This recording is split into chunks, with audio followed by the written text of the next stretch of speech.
Hey everyone, it's Danny the Dork Knight and my man Johnny Rock. We just finished up at the pay-per-view, Double or Nothing. And I am a big, fat loser.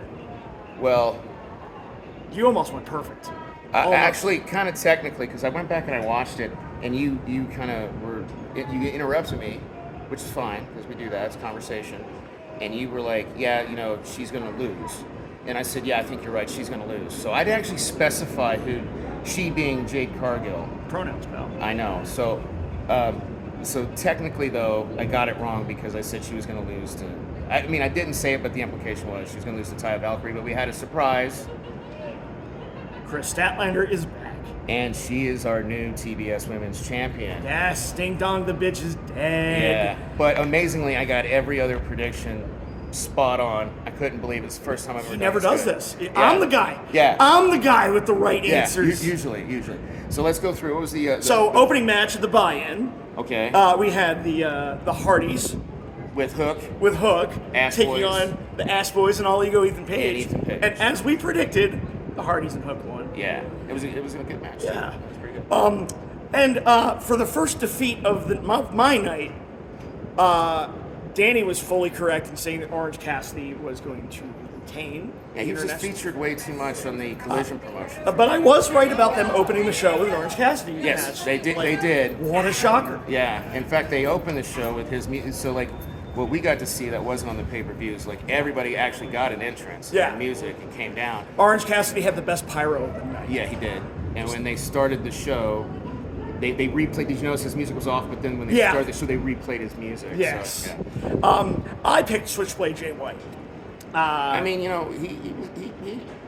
wasn't even in the final four. No, Ricky Starks eliminated both of Bullet Club Yeah. Gold Yeah. And then they jumped him. In the back. in the back. But FTR came for the save, so that was Yeah. cool. So I can't wait to see what happens there. So, second match of the night, we had Adam Cole, Bay. beating the ever-loving shit out of Chris Jericho and forcing a referee stoppage in an Yeah. unsanctioned match. Yeah. And it looked like he busted him open hard way. Jericho took a lot of hard Yeah, shots I in the eye. bet you when we see him next, he's gonna have a huge shiner. The Shiner was already there. it was starting, it was puffing up. He real did it. bad. He did a promo with Soraya later in the show. Yeah. calling out. I'm not trying to get homo. I'm just No, trying to that's keep fine. you in the That's fine. shots. That's All right. fine. So, Shit. yeah. But yes, definitely busted him open hard way. So back to the Saraya thing though. So there's going to be a mixed tag match. Yes, right? Chris Jericho has challenged Adam Cole and Britt Baker to a mixed tag match. Yeah. On Dynamite. That should be interesting. And then he fireballed somebody's face because he's a wizard. He's a bitch. wizard. He's like the wizard is back, baby. Yes. best good. best Jericho gimmick. Yeah.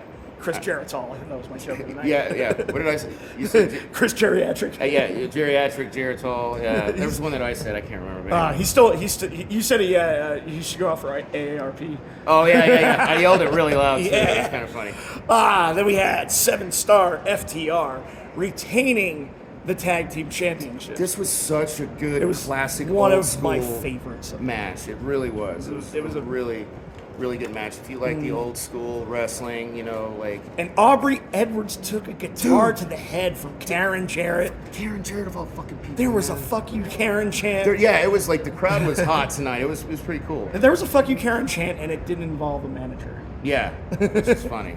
Yeah, it's just Jeff Jarrett's. All right, Wardlow in probably one of the most entertaining ladder matches I have ever seen. So, again, everything that we've talked about, my predictions were correct. Yes. His was wrong on this one. Yeah, I picked Christian. But- I did. but- He had a dinosaur. How do you lose with a dinosaur in your corner? Because you have Arn Anderson bite his fucking Yeah, thumb you off. hire a cannibal. Yeah, that was gnarly, y'all. Like Arn Anderson bit that dude's thumb. He was bloody everywhere Yeah. and stuff. But the scariest spot of the night, like super scary. Wardlow gets on the tallest ladder I've ever seen, and he does a senton. He did a senton bomb. He did a senton bomb. Through Luchasaurus and a table. Yeah. Oh, it was so frightening. Yes. But thank God he was okay. Because I was actually worried. I was like, oh my God, is he alive? Because they weren't showing him Oh, yeah, I know. for a while. But it was a good match, a highly entertaining match. And I do want to say that Christian was the perfect smarmy, shitty heel. He Yeah. was making all the greatest facial. He was like a cartoon character. There was one point where remember He was pops wearing his a head- turtleneck. He was wearing, and there were turtleneck chants. There were chants for the turtle. Yeah, it was hilarious. But there was that one part, remember, where he pops his head up on the other side of the apron. Oh, it's like when the Miz was in the Royal Rumble. Yeah, He's just like peeking over, yeah. like. It was so funny. So what do we got next? Oh, next we had probably the low point of the night for me was the women's title match. Jamie Hayter came out. I did not know this at the beginning of the night. Apparently, Fat Beard or Dork Knight had some insider.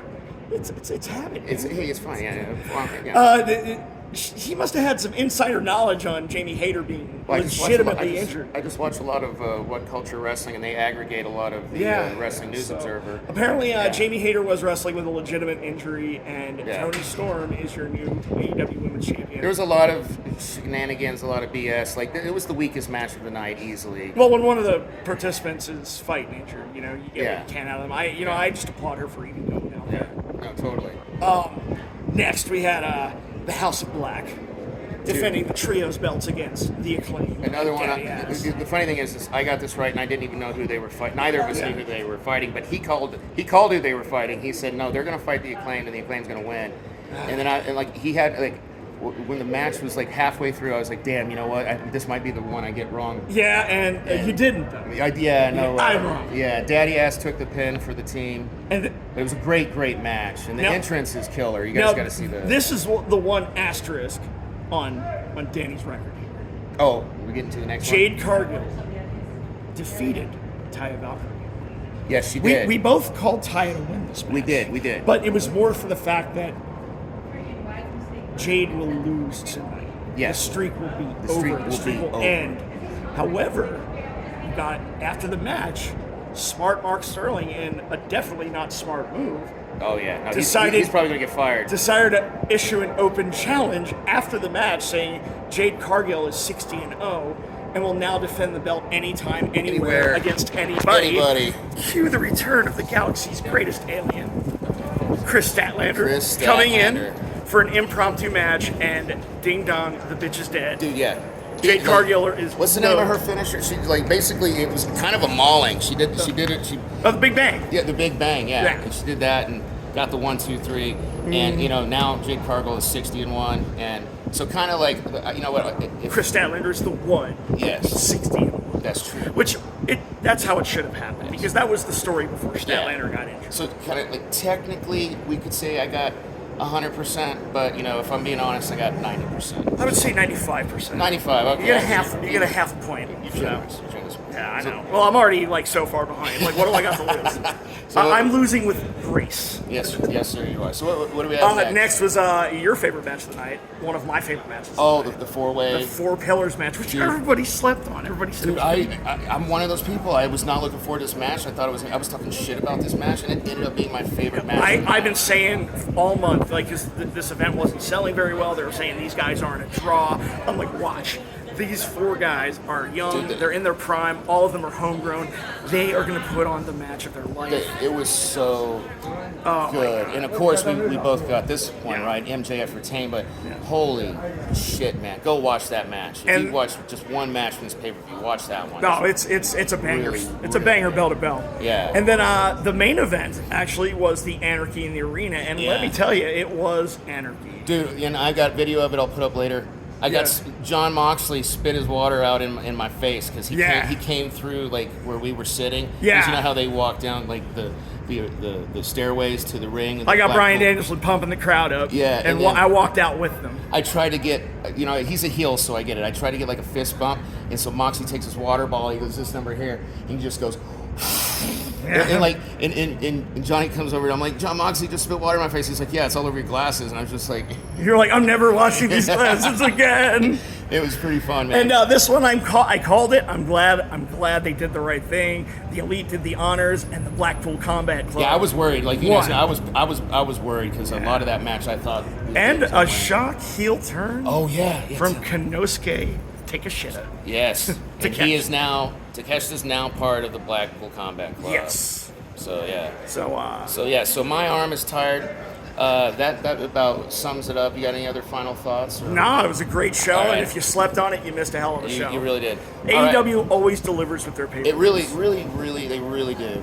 Although their T-shirts cost too damn much, I didn't buy one. They're $50, and this man waited in line for And, well, yeah, 40 over an hour. 45 minutes. It was about 45 minutes. Okay, I exaggerated earlier. Well, I move fast. Yeah. Anyway, but hey, thanks for tuning in. We'll see you on Sundays for Dork Side of the Ring. Take care, y'all.